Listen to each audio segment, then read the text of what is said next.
SPS studies YouTube channel. आपका जो कि 2 दिसंबर को सीजीएल एसएससी सीजीएल का एग्ज़ाम हुआ है सेकंड शिफ्ट की, इस वीडियो में स्पेशली हम उसे के जो प्रश्न हैं उसी के ऊपर डिस्कस करेंगे। आई होप कि आप बहुत अच्छे होंगे और आपकी तैयारी बहुत अच्छी चल रही होगी। तो अभी तक जितने भी शिफ्ट हुई हैं 1 और 2 दिसंबर को, तो हमें यही एक आइडिया मिला है कि यहाँ पर स्टैटिक्स का पोर्शन जीके के अंदर बहुत ज़्यादा आया हुआ है। तो चलिए फटाफट से हमारे उन सभी भाइयों के लिए यहाँ पर बहुत ज़्यादा बेनिफिट हो सकता है जिसका अभी एग्ज़ाम नहीं हुआ है और आने वाले दिनों में उनका एग्ज़ाम्स है। तो चलिए यहाँ पर हम पहला प्रश्न देख लेते हैं कि माउंट एवरेस्ट पर 2 बार चढ़ने वाली पहली महिला कौन बनी है, या पहली महिला कौन है? संतोष यादव जी है। ठीक है, तो चलिए अगला प्रश्न है, ब्रह्म समाज की स्थापना किसने की थी? किसने की थी? राजा राम मोहन राय जी ने की थी। देखिए फटाफट से हम कर लेंगे और इसी वीडियो के आखिर में मैं आपको यह भी बताऊंगा कि अगर आपका अभी तक एग्जाम्स नहीं हुए हैं, अगर आपका एग्जाम नहीं हुआ है तो आपको स्पेशली किस टॉपिक पर, जीके के किस टॉपिक पर, कौन से टॉपिक्स हैं जहां अगर आप उनको रट कर घोल कर पी जाओगे तो आप 20 के आसपास या 20 प्लस वहां से प्रश्न ठीक कर सकते हैं। अगला प्रश्न है, स्वामी दयानंद जी का मूल नाम क्या था? तो मूल से आप डायरेक्ट याद रख सकते हैं कि मूल शंकर। ट्रिक भी जितनी हमसे बनती चलेंगी हम ट्रिक को भी बनाते चलेंगे। चलिए अगला प्रश्न है हमारा, वेदों की ओर लौटो यह किसका नारा था? देखिए दयानंद सरस्वती। एक बात मैं आपको पहले बता दूं कि जितने भी आपके नारे वाले प्रश्न हैं अभी तक आप दूसरे यूट्यूब चैनल पर देख लीजिए, कहीं से देख लीजिए, तो हर किसी ने यही बोला है कि नारों का प्रश्न, वही नारों का एक क्वेश्चन आया हुआ है और नारों का यह प्रश्न भी स्टैटिक्स का ही एक पोर्शन है, एक पार्ट है। अगला प्रश्न है, रामकृष्ण मिशन की स्थापना किसने की थी? स्वामी विवेकानंद जी ने की थी। याद रखिएगा, रामकृष्ण मिशन की स्थापना किसने की थी? स्वामी विवेकानंद जी ने की थी। स्थापनाओं से रिलेटेड भी अगर आप जितनी भी स्थापनाएं हैं, जैसे कि WHO की स्थापना कब हुई थी, है ना, और भी जितनी संस्थाएं हैं उनकी स्थापनाएं अगर आप करके जाओगे तो आपके बहुत अच्छा रहेगा आपके लिए। देखिए वास्को डी गामा भारत कब आया था? कब आया था? क्या 1948 में आया था? नहीं आया था। कब आया था? 1498। यानी कि यह थोड़ा सा मिस प्रिंट हो चुका है यहाँ पर। क्या है यहाँ पर? यह 94 के बाद आना था, मिस प्रिंट हुआ है। तो आपको ध्यान रखना है कि 1498 में क्या वास्को डी गामा भारत आया था। अच्छा, वास्को डी गामा कहाँ का रहने वाला था? पुर्तगाल का। और भारत में कहाँ से होते हुए आया था? क्या किसी को पता है? तो कमेंट कर कर जरूर बताइएगा जिसको भी इस बात का पता है। देखिए सिख धर्म की स्थापना किसने की थी, या सिख धर्म के संस्थापक कौन माने जाते हैं? गुरु नानक देव जी माने जाते हैं। और अभी तक जितनी भी शिफ्ट्स हुई हैं उनमें तकरीबन एक प्रश्न धर्म से रिलेटेड घुमा फिरा कर आपको दिया गया है। तो जितने भी धर्मों से रिलेटेड प्रश्न बनते हैं यूट्यूब के वीडियो खंगाल कर रख दीजिए, सोइए मत, क्योंकि यही वो लक्ष्य है यार जिसके लिए हम इतनी मेहनत करते हैं। तो आप स्टैटिक्स के पोर्शन पर थोड़ा सा ज़्यादा फोकस कीजिएगा। अब आपको बताऊंगा भी मैं कि आपको कौन कौन से टॉपिक्स पर ज़्यादा, जिसको ज़्यादा पढ़ना है। देखिए सिखों का प्रमुख त्यौहार कौन सा है? बैसाखी। किसका? सिखों का जो प्रमुख त्यौहार है वह कौन सा है? बैसाखी। ठीक है, चलिए अगले प्रश्न पर मूव करते हैं। हवा महल कहाँ पर है? जयपुर में है। ओके, मैं यहाँ से बताना स्टार्ट कर रहा हूँ।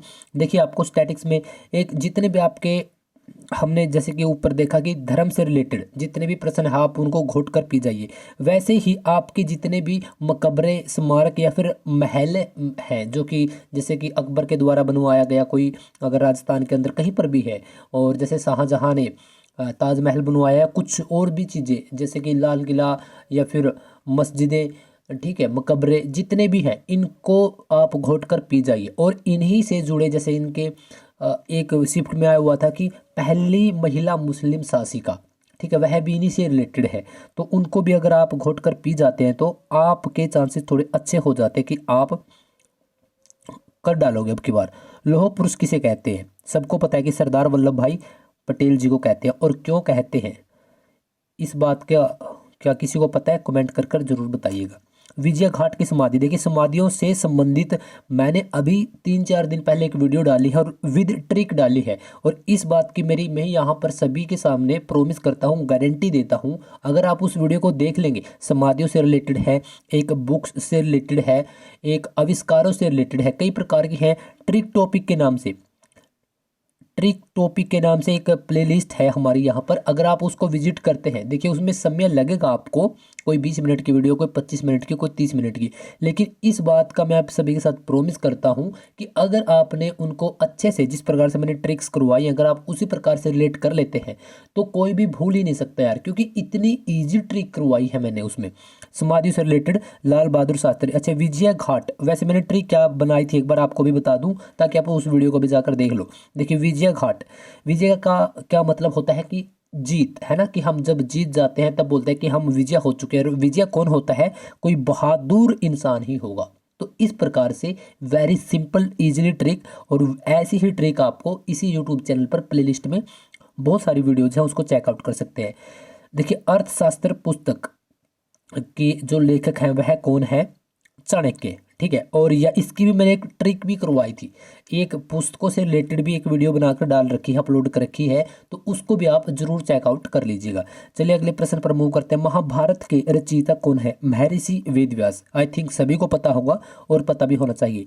नेताजी किसे कहा गया है? सबको पता है कि सुभाष चंद्र बोस जी को नेताजी कहा है। अच्छा प्रश्न यह भी आ सकता है कि पहली बार सुभाष चंद्र बोस को नेताजी किसने कहा था? पंडित जवाहरलाल नेहरू ने, महात्मा गांधी जी ने, या फिर किसी और ने? कमेंट कर कर जरूर बताइएगा अगर किसी को पता है तो। देखिए यहाँ पर भी एक नारा का एक जो नारे हैं उस, एक और प्रश्न है कि जय जवान जय किसान का नारा किसने दिया था? जय जवान जय किसान का जो नारा है वह किसने दिया था? तो इसका राइट आंसर क्या है? लाल बहादुर शास्त्री जी ने क्या था, यह इस नारे को दिया था। तो नारों से रिलेटेड भी आप जितने भी आपको नारे हैं यूट्यूब पर बहुत सारी वीडियोज हैं आपको मिल जाएंगी। देखिए संविधान का स्थायी, एक वीडियो में पूछा गया संविधान का पहला अस्थायी अध्यक्ष, यहाँ पर पूछा गया स्थायी। स्थायी का मतलब क्या होता है? फिक्स, यानी कि अब इसके बाद और छेड़छाड़ करने की जरूरत नहीं रहती। यहाँ पर कौन बनाए गए थे? डॉक्टर राजेंद्र प्रसाद, ठीक है। अच्छा विश्व रेड क्रॉस दिवस कब मनाया गया? 8 मई को। देखिए जितने भी आपके महत्वपूर्ण दिवस है, यहाँ से एक नंबर का आपका, सॉरी एक प्रश्न यानी कि 2 नंबर का आपका पूछा ही जा रहा है हर शिफ्ट में। जितने यूट्यूब चैनल हैं या फिर जितने भी आपको, जिस भी चैनल से आप पढ़ते हैं, जो भी एनालाइज कर रहा है अभी तक 2 दिनों में, 1 और 2 दिसंबर को जितने भी अब तक शिफ्ट हुई हैं, तो उनमें सभी में आपका एक प्रश्न 101% रेड, सॉरी मतलब दिवस से, महत्वपूर्ण डेज, महत्वपूर्ण दिवस, इंपॉर्टेंट डेज से रिलेटेड पूछा गया है। हमारे इसी चैनल पर आपको रिलेट कर कर मैंने बताए हैं महत्वपूर्ण दिवस, एक वीडियो है प्लेलिस्ट में, उसको देख लीजिए, आपका काम हो जाएगा। चलिए अगला प्रश्न है सूर्योदय का देश। देखिए एक जो शिफ्ट है उसमें पूछा गया था कि भारत में सबसे पहले सूर्य कहाँ से निकलता है, कहाँ से उदय होता है। यहाँ पर पूछा गया कि सूर्योदय का देश, तो यह भी मोस्ट इंपोर्टेंट है, जापान को कहा गया है। चलिए क्षेत्रफल की नज़र से भारत का सबसे छोटा राज्य है गोवा, ठीक है। और मैंने आपको इससे पहली वीडियो में भी बताया था कि छोटा बड़ा क्षेत्रफल की नज़र से, जनसंख्या की नज़र से, लिंगानुपात, साक्षरता दर, यह सभी आपको अच्छे तरीके से पता होनी चाहिए। आपका यहाँ पर 2-3 प्रश्न निकलने की अच्छी संभावनाएं हो जाती हैं। अगला प्रश्न है ओणम किस राज्य का त्योहार है? आपका Kerala is the right answer. त्योहारों से रिलेटेड भी और आपका नृत्य से रिलेटेड और शैली से रिलेटेड आपके बहुत मोस्ट इंपॉर्टेंट प्रश्न हो जाते हैं। लुसेंट के अंदर आपको यह सभी चीज़ें मिल जाएंगी, तो आप आज और आपका जब भी एग्जाम है उस तक इनको अच्छे से आप देखिए। सबसे चमकीला ग्रह कौन सा है? कौन सा ग्रह है? शुक्र ग्रह है। एक शिफ्ट में पूछा गया था कि पृथ्वी के सबसे नजदीक ग्रह कौन सा है, तो सबसे बड़ा भी पूछा जा सकता है, चमकीला पूछा जा सकता है, तो इनको भी आप, यह भी स्टैटिक्स का एक पोर्शन है, तो इसको भी आप घोट कर पी जाइए। चलिए अगला प्रश्न है दिल्ली कब भारत की राजधानी बनी?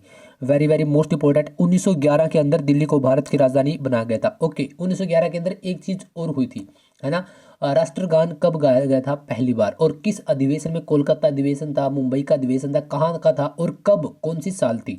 इस बात को कमेंट कर कर आपको बताना है अगर आपको पता हो, अगर नहीं पता तो डोंट वरी। चलिए अगले प्रश्न की तरफ मूव करते हैं। अंतर्राष्ट्रीय महिला दिवस, दूसरा प्रश्न है, यह है इस शिफ्ट में, तो दिवस से related very very most important कि अगर आप मेरी वीडियोज देखिए, आप किसी की भी देखिए, लेकिन यार आप कर कर जाइए, क्योंकि आपको ऐसा ना लगे कि यार मैंने पूरे 1 2 3 साल जितने आप पढ़े हो और मैंने फैक्चुअली काफ़ी अच्छा किया, फैक्ट के हिसाब से, लेकिन मेरे जो स्टैटिक्स का पोर्शन था वह छूट गया। आप कहीं से करके जाइए, लेकिन जाइए। तो इसका क्या आंसर रहेगा? 8 मार्च। और लास्ट प्रश्न है कि भारत का राष्ट्रीय फल आम। ठीक है, एक आम इसका सही जवाब रहेगा। भारत का राष्ट्रीय फल क्या है, और पशु क्या है, पक्षी क्या है, और फूल क्या है। ठीक है, यह सभी बातें आपको पता होना बहुत ज़रूरी है। सो आई होप कि आपको वीडियो बहुत पसंद आई होगी। और रही बात आपकी टॉपिक की, तो मैंने वैसे आखिर तक आते आते तकरीबन सभी चीज़ें कंप्लीट कर ही दी है। मैं आपको यही बोलूँगा कि लुसेंट बहुत अच्छी किताब है। इसको अगर आप पढ़ रहे हैं तो बहुत बेस्ट, आई थिंक आपने पढ़ी ही होगी। लेकिन अब इस पर आप थोड़ा ज़्यादा फोकस कीजिए। आपका एग्ज़ाम कल है या फिर जब भी है, तो इस पर थोड़ा ज़्यादा फोकस कीजिएगा। और ऑल दी बेस्ट आपके एग्ज़ाम के लिए। आई होप कि हम बहुत कम समय में इस जर्नी को, आज की इस वीडियो को 10 से 12 मिनट में हमने यह कवर कर ली होगी। सो आई थिंक आपको वीडियो बहुत पसंद आई होगी। अगर आपको यह वीडियो पसंद आई तो लाइक ज़रूर कीजिएगा और शेयर भी ज़रूर कीजिएगा। तो फिर मिलते हैं हम किसी और वीडियो में। तब तक आप देखते रहिए, सुनते रहिए MPS स्टडीज यूट्यूब चैनल।